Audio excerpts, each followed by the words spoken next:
নমস্কার বন্ধুরা, আমার আজকের রেসিপি চিকেন মহারানি।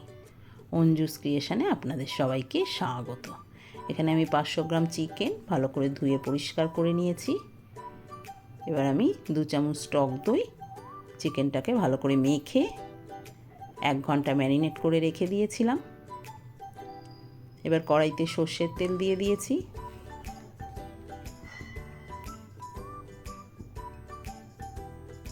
তেলটা ভালো করে গরম হলে ম্যারিনেট করা চিকেনগুলোকে আমি দিয়ে দিচ্ছি। এবার চিকেনগুলোকে আমি হালকা ভেজে নেব।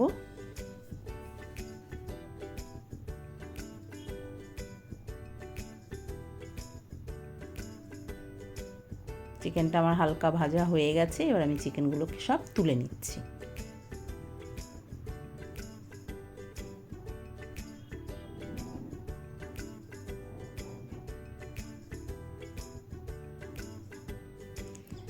এবার চিকেনের মধ্যে আমি 1 চামচ আদা রসুন বাটা, একটু হলুদ, স্বাদ মতো লবণ আর 2টো পেঁয়াজ আমি ভেজে শিলনোড়ায় বেটে নিয়েছিলাম, ওই বাটা পেঁয়াজটা দিয়ে দিচ্ছি আর একটু কাশ্মীরি লঙ্কার গুঁড়ো দিয়ে দিয়েছি।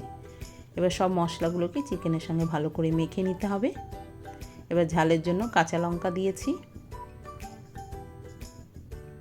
এবার এই চিকেন ভাজা তেলটার মধ্যে আমি ছোটো এলাচ আর গোলমরিচ দিয়ে দিয়েছি, আর একটু চিনি দিয়েছি আর একটা তেজপাতা দিয়েছি।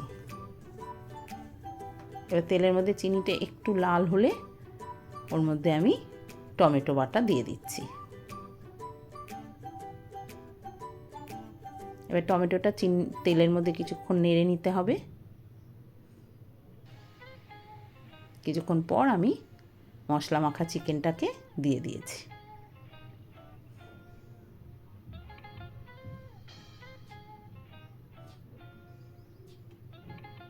এবার চিকেনটাকে একটু কিছুক্ষণ নেড়ে নিয়ে আমি 1 চামচ ধনে গুঁড়ো দিয়ে দিচ্ছি।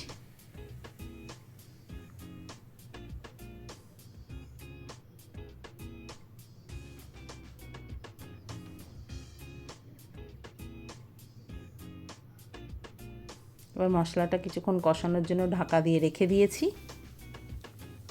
কিছুক্ষণ পর ঢাকনাটা খুলে আমি কাজু বাদাম বাটা দিয়ে দিচ্ছি। এবার মশলাটার সঙ্গে কাজু বাদাম বাটাটাকে কিছুক্ষণ কষিয়ে নিতে হবে।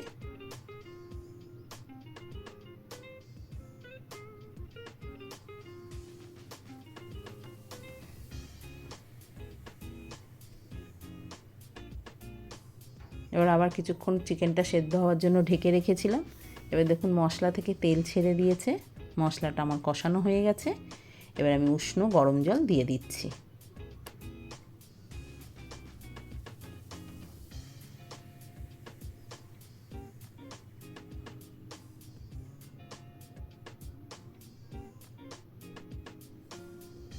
আবার কিছুক্ষণ ঢাকা দিয়ে রেখে দিয়েছিলাম। চিকেনটা আমার সেদ্ধ হয়ে গেছে। এবার উপর থেকে একটু ছোটো এলাচের গুঁড়ো ছড়িয়ে দিচ্ছি।